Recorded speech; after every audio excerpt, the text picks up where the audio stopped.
Bonsoir. Je voulais remercier tout d'abord le comité pour l'invitation. Voilà. Donc je suis là pour vous parler d'alimentation dans le cadre de la prévention du cancer.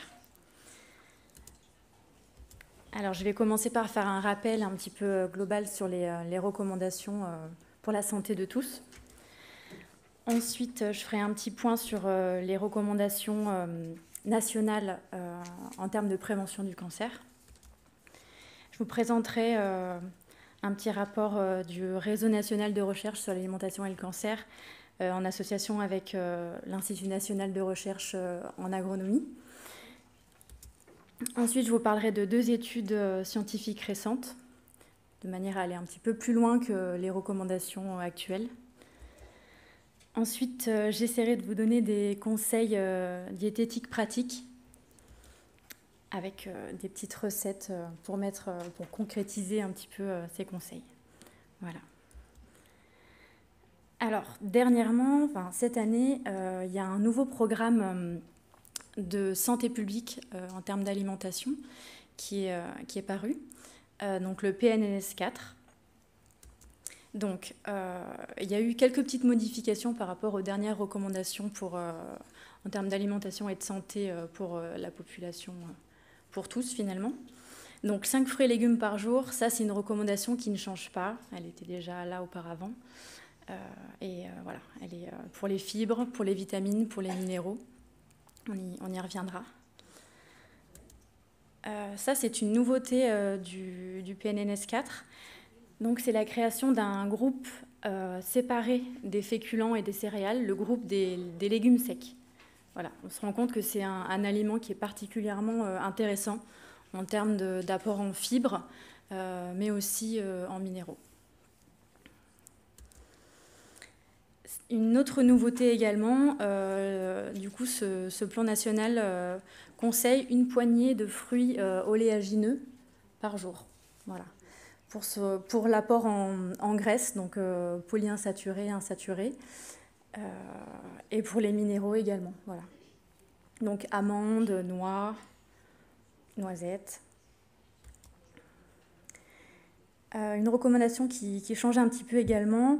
Donc on recommande maintenant de manger du poisson 2 fois par semaine, dont 1 fois du poisson gras. Donc ça va être tout ce qui est poisson hareng, sardines, maquereaux, saumon, tous les poissons qui vont apporter des oméga 3. Et dans la même idée, on conseille de privilégier les huiles de colza et noix et olives, donc colza et noix, pour leur apport également en oméga 3. Ces oméga 3, on leur reconnaît maintenant des propriétés, notamment en termes de régulation de l'hypertension, hein, c'est prouvé maintenant, et également en termes de régulation des triglycérides dans le sang. Voilà. Une nouveauté également, ce n'est plus 3 produits laitiers par jour, mais 2 pour la population classique. On reste à 3 produits laitiers pour les enfants et 3 à 4 pour les personnes âgées. Voilà.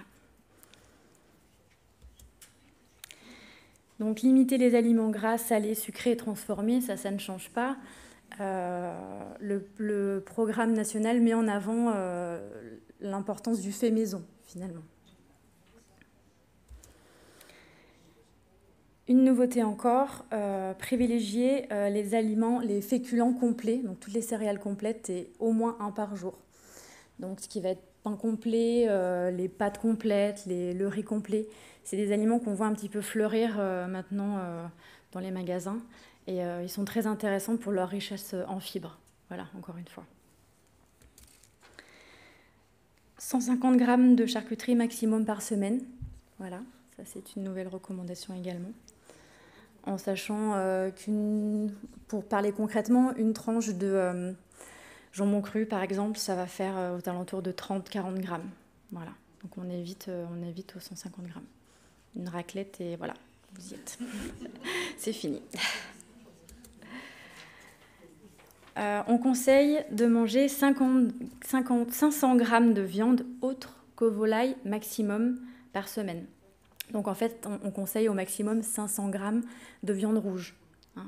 On différencie la volaille et les viandes rouges, donc tout ce qui va être bœuf, gibier, veau, agneau, cochon.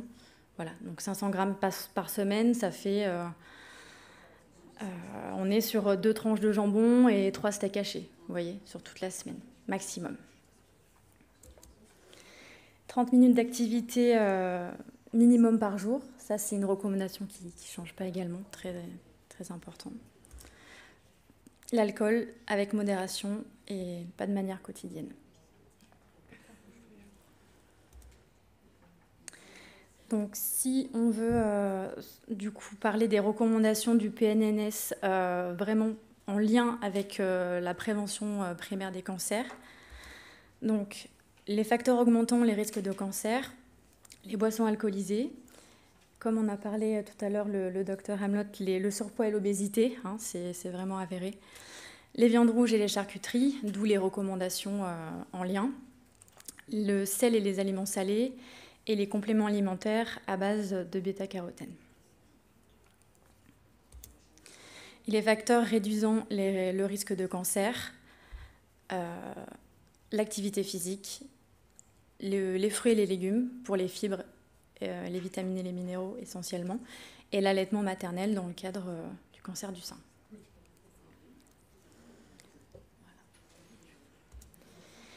Donc je voulais vous présenter le travail du réseau national sur la recherche sur l'alimentation et le cancer, en association avec l'INRA. En fait, tous les ans, le Fonds mondial de recherche contre le cancer publie un rapport.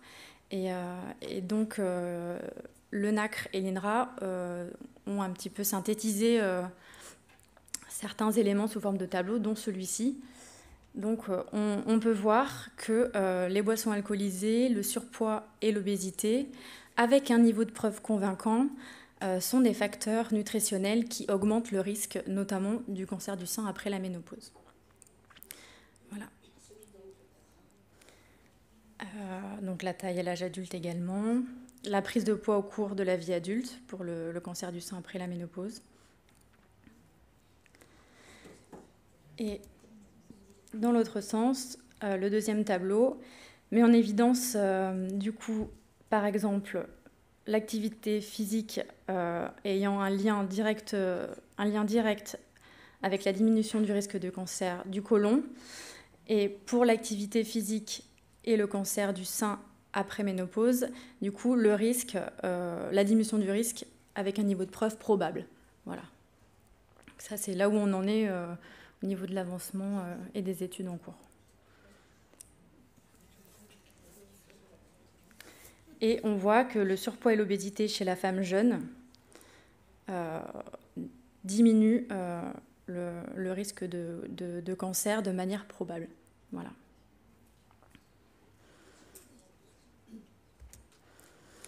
Je voulais vous parler de 2 études scientifiques récentes, une étude française et une étude américaine.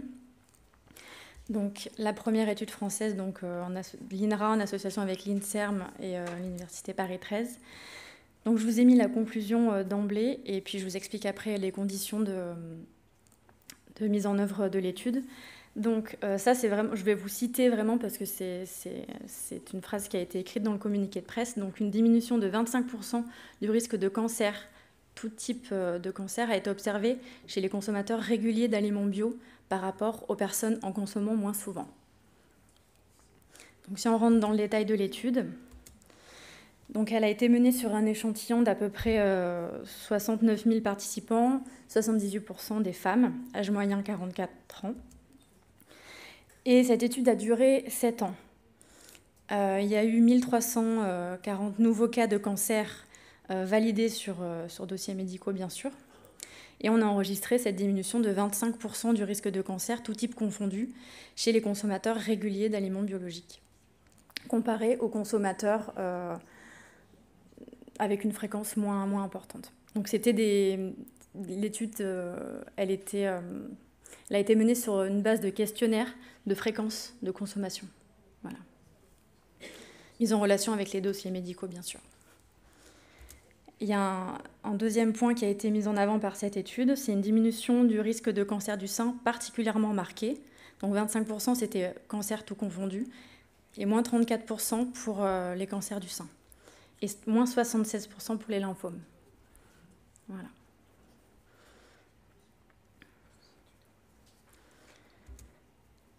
Donc il y a 2 hypothèses d'explication.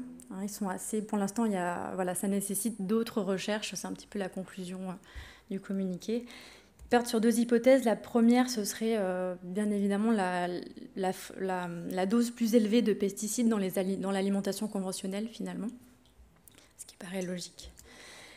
Et la teneur potentiellement élevée en nutriments des aliments biologiques. Voilà, ce seraient 2 pistes qui pourraient expliquer. Mais il y en a peut-être d'autres, enfin voilà. La deuxième étude, donc c'est une étude américaine qui est parue cette année au congrès de l'American Society of Clinical Oncology. C'est un congrès annuel qui fait un petit peu le point sur la recherche mondiale. Et pareil, je vous ai mis la conclusion, enfin une partie de la conclusion parce que c'est un très gros rapport.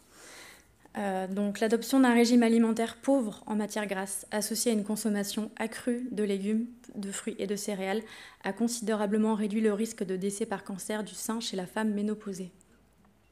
Ces résultats constituent la première preuve d'essai clinique randomisé qu'un changement de régime alimentaire peut réduire les risques de décès du cancer du sein chez la femme ménopausée. Voilà. Ça, c'est une traduction pure et dure du rapport. Donc, si on veut rentrer un peu dans le détail de l'étude, elle a été menée sur à peu près 20 ans, un peu moins de 20 ans, sur à peu près 48 835 femmes ménopausées entre 50 et 79 ans. Et en fait, cette étude a séparé ces femmes en 2 groupes. Le premier groupe a continué à consommer... a continué à avoir un régime alimentaire finalement classique avec aux alentours de 32-35% de calories totales venant des matières grasses. Et le deuxième groupe, du coup, a suivi un régime visant à réduire la consommation de matières grasses à moins de 20% de l'apport énergétique total sur la journée, avec une portion de fruits et légumes et de céréales chaque jour. Ça, c'était les conditions. Du coup, donc comme je vous le disais, ça a duré presque 20 ans, cette étude. Il y a eu près de 3400 cas de cancer diagnostiqués durant ces 20 ans. Un risque de décès directement lié au cancer du sein réduit de 21% pour le groupe avec le régime à teneur faible en gras, en matière grasse.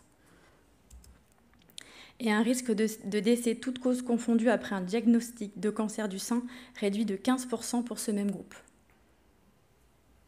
Voilà.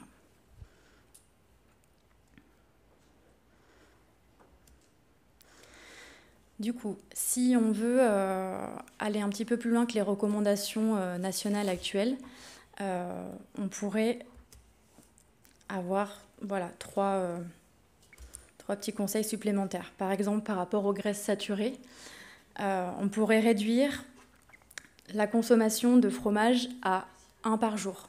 Finalement, ces 2 produits laitiers, les recommandations nationales ne vont pas jusqu'à recommander un fromage et un laitage. Je pense qu'on pourrait peut-être aller un petit peu plus loin en recommandant une seule portion de fromage par jour. Pour un conseil un petit peu concret, on pourrait du coup incorporer davantage d'huile de colza, d'huile de noix. Il y a l'huile de lin également, je ne l'ai pas citée, parce qu'elle est un petit peu plus chère et un petit peu moins facile à trouver. Voilà, ces huiles, elles sont riches en oméga 3 et finalement, donc il faut les manger crues, parce que si vous les faites cuire, vous perdez les oméga 3, ils sont thermosensibles, donc ça n'a plus aucun sens. Donc c'est des huiles qui peuvent être au quotidien consommées dans les vinaigrettes, voilà. Et le troisième conseil, du coup, pour faire un petit peu écho à l'étude française, donc 2 portions de fruits et légumes crus, pour favoriser l'apport en minéraux et en vitamines thermosensibles notamment, et de préférence biologique, puisque les résultats de l'étude française sont assez parlantes. Donc, de manière concrète, sur une journée, je vous propose une petite répartition alimentaire. Voilà, c'est pas figé, mais c'est voilà, histoire de cadrer un petit peu les apports. Au petit déjeuner, un produit céréalier de préférence complet. Une poignée de fruits oléagineux. Ça peut être aussi des purées de fruits oléagineux, hein, les purées d'amandes, les purées de noisettes sans sucre ajouté. C'est des aliments plutôt savoureux et finalement hyper bénéfiques. Une boisson pour s'hydrater. Un fruit frais pour l'aspect cru des vitamines et des minéraux et les fibres, encore une fois. À ceci, on peut ajouter un des 2 produits laitiers, par exemple. Je ne l'ai pas cité, mais on peut tout à fait le rajouter au petit déjeuner. Pour le déjeuner, une portion de légumes, une portion de viande, poisson, œufs ou légumes secs, une portion de féculents, céréales de préférence complets et en quantité adaptée. Le fait de manger les légumes secs au même repas avec des céréales complètes, vous allez former les mêmes protéines que celles qu'on trouve dans la viande, le poisson ou les œufs. En fait, il y a des acides aminés qui sont présents dans les légumes secs, d'autres dans les céréales, et le fait de les consommer au même repas, vous formez des protéines assimilables. C'est ce que font les végétariens, et finalement, ça paraît une solution intéressante quand on veut un petit peu réduire sa consommation de viande. C'est même maintenant recommandé par le nouveau plan nutritionnel de l'État. Varier et limiter les matières grasses. Et un fruit frais, toujours, pour finir. Le produit laitier peut également arriver à ce moment-là. Et le dîner, c'est un petit peu le même principe. La portion de légumes, toujours. Sauf que là, on est sur plutôt une demi-portion de viande, poisson, œufs ou légumes secs. Et une demi-portion de féculents, céréales. Finalement, les féculents, c'est ce qui va apporter de l'énergie. Il n'y a pas besoin d'en avoir autant que le midi, puisque ensuite, on va dormir. Même principe, varier, limiter les matières grasses. Et un fruit frais, toujours. Et je voulais vous donner 2 petites idées recettes qui me semblent tout à fait intéressantes pour mettre un petit peu en pratique concrètement tout ça.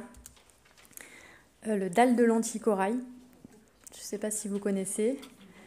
C'est très intéressant comme plat et vous pouvez l'associer avec du riz complet. Et là, vous avez le bon apport en protéines, l'apport en légumes secs qui est recommandé. Je ne vais pas vous lire toute la recette, mais vous pourrez retrouver ces recettes et d'autres sur mon site internet. Voilà. La deuxième recette, c'est une recette pour le petit déjeuner.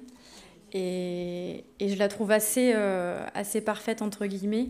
Vous avez le produit laitier ou l'hydratation si vous voulez consommer du lait végétal. Vous avez la portion de flocons d'avoine ou autres flocons d'une autre céréale, donc pour l'aliment complet. La purée d'amandes ou une poignée d'amandes ou de fruits oléagineux. Le fruit, la portion de fruits, donc demi-banane et kiwi. Et un petit peu de sucre pour le plaisir, donc sirop d'érable, miel, voilà. Et là, vous avez un petit déjeuner très équilibré. Voilà. Petite bibliographie. Et je vous remercie.